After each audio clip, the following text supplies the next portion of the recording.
आज मुस्लिम लीग नून के कायद नवाज शरीफ साहब ने एक बात कही है कि हम तो खुल के रो भी नहीं सकते। ये बात उन्होंने क्यों कही है और इसकी क्या बैकग्राउंड है? आज इतने अहम वाक़यात पेश आए हैं, इसके बावजूद वो बहुत मुख्तसर बात करते हैं मीडिया के साथ। इसकी क्या वजह है और मुस्लिम लीग नून का इस वक्त मुस्तकबिल क्या है? आज जो वज़ीर इत्तलात चौधरी फवाद हुसैन साहब ने कहा है कि अब नवाज शरीफ साहब और आसिफ जरदारी साहब जो हैं उन्होंने अपना आखिरी इलेक्शन लड़ लिया। अब उन्होंने इलेक्शन नहीं लड़ना, अब तो उन्होंने ये सोचना है कि उनकी उम्र जो है वो जेल में गुजरेगी या जेल से बाहर गुजरेगी। तो आज चौधरी फवाद हुसैन साहब हमारे साथ मौजूद हैं। चौधरी साहब बहुत शुक्रिया। और उनके साथ हैं जनाब मोहसिन शाहनवाज रांझा साहब, मुस्लिम लीग नून के रुकन कौमी असम्बली और साबिक वज़ीर। ये जो आपने आज स्टेटमेंट दिया है कि खबर नहीं कि नवाज शरीफ साहब के साथ और जरदारी साहब के साथ क्या होना है और उनका ये आखिरी इलेक्शन है, तो ये आपको कैसे पता है कि जरदारी साहब का भी आखिरी इलेक्शन है और इतनी आप प्रेडिक्शंस क्यों कर रहे हैं? नहीं, प्रोडिक्शंस की बात नहीं है, मैं तो एनालिसिस ही कर सकते हैं ना। देखें, दोनों अपनी बहुत लंबा अरसा उन्होंने पॉलिटिक्स की है, बड़ी कामयाब पॉलिटिक्स की है, इतना अरसा इक़्तिदार में भी रह लिए हैं। और जो इक़्तिदार था उनका वो रूल ऑफ मीडियोक्रिटी था, मीडियोकर लोगों का रूल था। अब वो एक दफ़ा आउट हो गए हैं उम्र के इस हिस्से में आकर के, उनका सियासत में आने का, तो ज़ाहिर उनकी पूरी अगली जनरेशन तैयार है इलेक्शंस में आने की, और पार्टी पॉलिटिक्स एक जो है वो आगे निकल जाती है। सो मेरा ये ख्याल है कि उनकी जो उनकी जो पॉलिटिक्स है, वो उनकी जो इंतखाबी सियासत का मामला है वो तो ख़त्म हो गया। आखिरी इलेक्शंस थे उनके, उन्होंने लड़ लिए, वो फारग हो गए। अब आगे उनके ऊपर जो अपने मुकदमात हैं, उनके चैलेंजेस, लीगल चैलेंजेस जो हैं वो इतने बड़े हैं कि अब वो देखते हैं कि वो उससे बच पाते हैं नहीं। अच्छा, आप लीगल चैलेंजेस की बात करें तो लाहौर की अकाउंटेबिलिटी कोर्ट जो है वो कहती है जी शहबाज शरीफ साहब के खिलाफ हमें किक बैक का कोई सबूत नहीं मिला।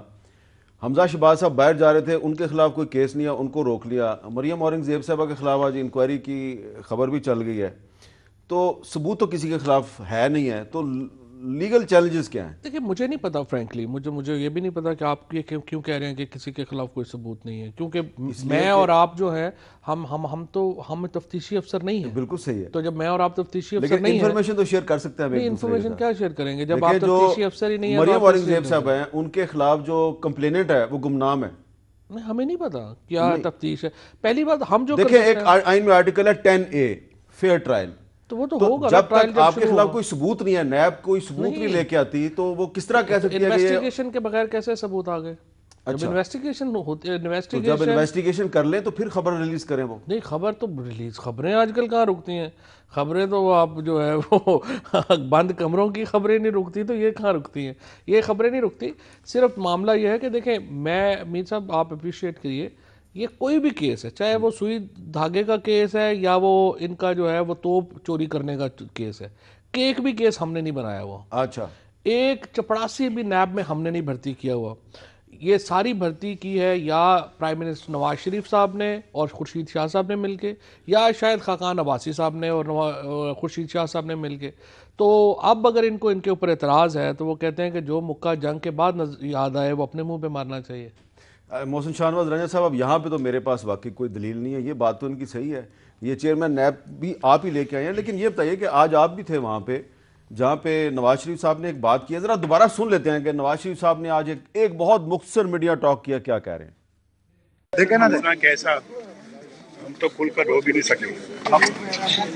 मैं भाई माफी चाहता हूँ, आप मुख्तसर सा जवाब दिया है मैंने, लेकिन वो दिल से जवाब आ गया। अच्छा, ये जो कह रहे हैं कि हम तो खुल के रो भी नहीं सकते, तो शाहनवाज राजा साहब, ये जो कुछ भी हो रहा है, ये मैं इतने सवाल कर सकता हूँ अगर चौधरी फवाद हुसैन साहब से, नवाज शरीफ साहब खुल के क्यों नहीं रो सकते? उनकी क्या मजबूरी है? देखिए, मैं मियां नवाज शरीफ साहब की स्टेटमेंट को जो उन्होंने बात की है, ये इसका जो बैकग्राउंड है वो ये नैब और ये केसेस नहीं है इनका। इसका बैकग्राउंड कुलसूम नवाज साहिबा की जो वफात है, अच्छा, वो उसका बैकग्राउंड है। और उसके ऊपर वो ये इजहार करेंगे कि जिस कैफियत में वो जेल से गुजरे जब उनकी वफात हुई और जो इतला देने का वक्त था और जो मामला था, तो उसके ऊपर भी अगर आप कहा जाए तो इस तरह कहा जा सकता है कि वो वाकई जिन हालात में से गुजरे वो खुल के अपने गम और दुख का इजहार नहीं कर सके, अपनी बीवी के साथ रह नहीं सके, वो वहाँ पे बीमार थी, ये यहाँ पे जेल में थे, वो इस कॉन्टेक्स्ट में बात होगी। लेकिन जहाँ तक मैंने इनकी बात सुनी है, ये बात कर रहे हैं आजकल ये सियासी पीर भी हैं, ज़ाहिर है पेशन गोइयाँ कर रहे हैं।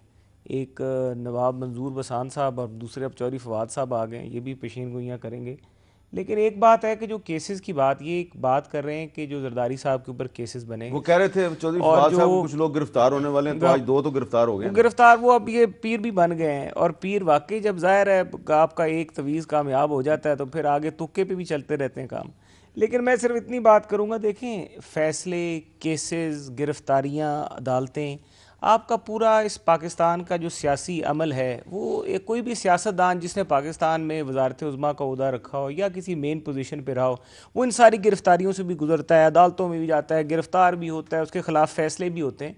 लेकिन कभी भी फैसलों से क्या कोई सियासी, यहाँ पे अदालती कत्ल भी हुए हैं, लेकिन उसके बाद भी क्या भुट्टो साहब की सियासत ख़त्म हो गई है? क्या आज भी अगर आप देख लें तो नवाज शरीफ साहब के ख़िलाफ़ पहले त्यारा अगवा केस जो था, उसके बाद फैसला हुआ, सज़ा हुई, फिर उसके बाद क्या उनकी सियासत ख़त्म हो गई? और तो और दूर की बात छोड़ दें, इनके साथ परवेज़ इलाही साहिब हैं जिनको इन्होंने अब अपना एलाए बनाया हुआ है, या MQM इनके साथ बैठी हुई है जो अब इनके साथ इनको NRO इन्होंने दे दिया है PTI ने, क्या उनकी सियासत ख़त्म हो गई है इन चीज़ों से? बात प्रैक्टिकल सियासत की है। केसेस से, गिरफ्तारियों से, इन चीज़ों से सियासतदानों की सियासत ख़त्म नहीं हुआ करती, बल्कि वो और हीरो बड़े बन जाते हैं।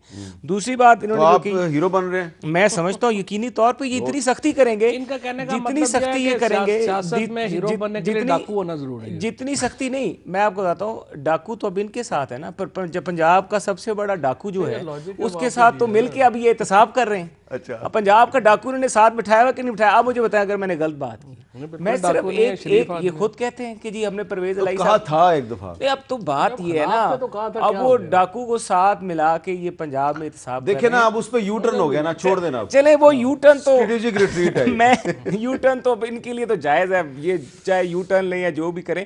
लेकिन एक बात है, गुमनाम दरखास्त, आपने बड़ी अच्छी बात की। साद रफीक के खिलाफ भी पैरागॉन में गुमनाम दरखास्त, और ये एक ऐसा केस है पैरागॉन सिटी वाला कि जिसके बीच में मैं हैरान हूँ कि 164 का बयान एक मुकदमे में एक दफ़ा होता है, और 164 के बयान के बाद कानूनी रिक्वायरमेंट ये होती है कि उस बंदे को फौरी तौर पे जुडिशल लॉकअप में भेज दिया जाता है, उसका रिमांड ख़त्म कर दिया जाता है। इस मुकदमे में कैसर अमीन भट्ट ने जब पहले नैब के इंटेरोगेटर्स की मर्जी का 164 का बयान ना दिया और साद रफ़ीक को मुलव्वस ना किया, उसने क्या 164 का बयान दिया? उसने कहा जी नदीम ज़िया और मुझे साद रफ़ीक ने मशवरा दिया कि तुम दोनों मिल के पार्टनरशिप में बिजनेस करो। ये साद रफ़ीक का रोल था। जब उनको ये इसको प्रोसिक्यूशन को और IOs को ये बयान पसंद आया तो उन्होंने कैसर अमीन भट्ट को 1 हफ्ते के लिए दोबारा अपने पास रिमांड पे ले गए। ये कानून की धज्जियां उड़ रही हैं। और मैं आपको बता रहा हूं कि ये पैरागॉन में साद रफ़ीक का कहीं पे बोर्ड ऑफ डायरेक्टर्स पे नाम है, कहीं पे शेयर होल्डर है, कहीं पे नहीं। वो तो प्रोटेक्टिव बेल मांग रहे थे ना, तो बेल कंटेस्ट तो नैब कर रही थी, अच्छा, इन्वेस्टिगेशन करनी थी। इसमें चौधरी साहब सवाल ये है, मैं साद रफ़ीक साहब वाले केस की डिटेल में नहीं जाता, लेकिन ये जो हमजा शहबाज साहब को आज दोहा जा रहे थे, रोका गया, कुछ पता नहीं उनके खिलाफ कौन सा केस है, और मरियम औरंगजेब साहब वाला केस ले लेते हैं, कुछ पता नहीं कौन सी जायदाद की वजह से रोका है। आपको नहीं लगता कि और फिर साथ में 1-2 बंदे गिरफ्तार भी, तो इसके बाद तो कोई डील नहीं है ना? अब ये इंप्रेशन तो ख़त्म हो गया कि डील थी या डील करने की कोशिश हो रही है और डील मांगी जा रही है। अब तो आप नैब या तो डील की कोशिशें थी वो नाकाम हो गई, ये भी तो हो सकता है ना।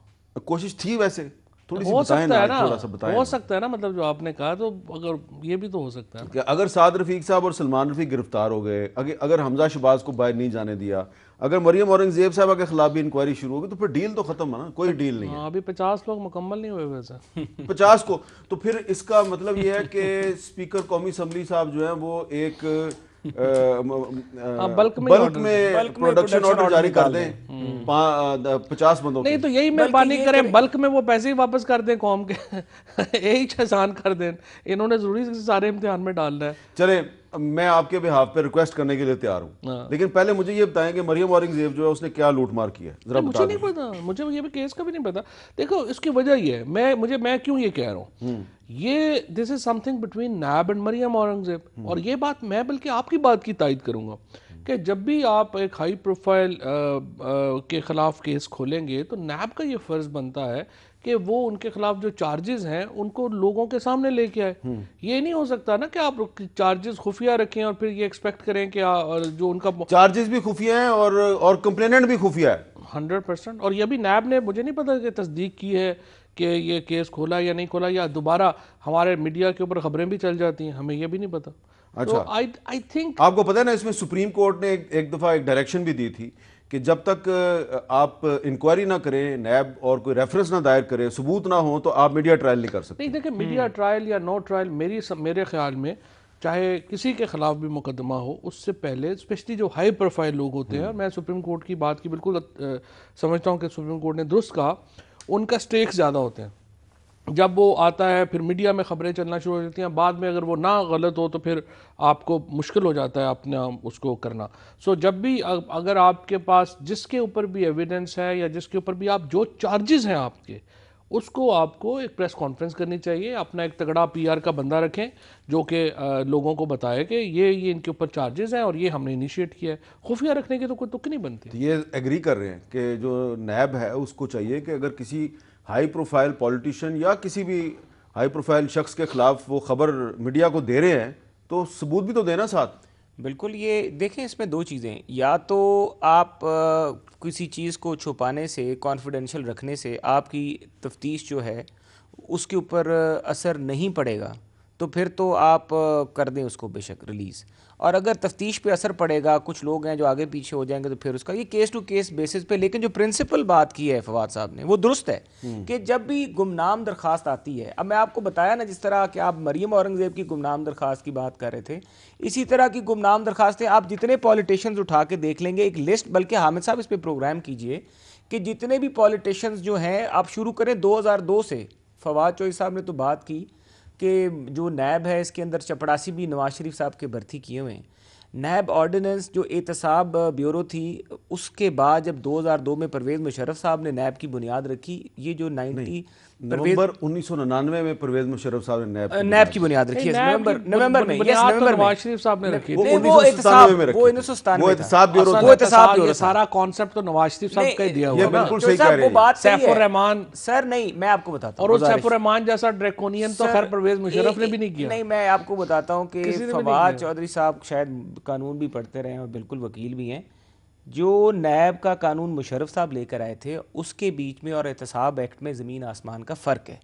वो ज़्यादा ड्रैकोनियन, ठीक है। जो एहतसाब एक्ट 1997 था उसमें यह कहा गया था कि अगर आप चेयरमैन एहतसाब ब्यूरो के खिलाफ कुछ कहेंगे तो आप पे वही, आपके साथ वही होगा जो तौहीन अदालत में होता है।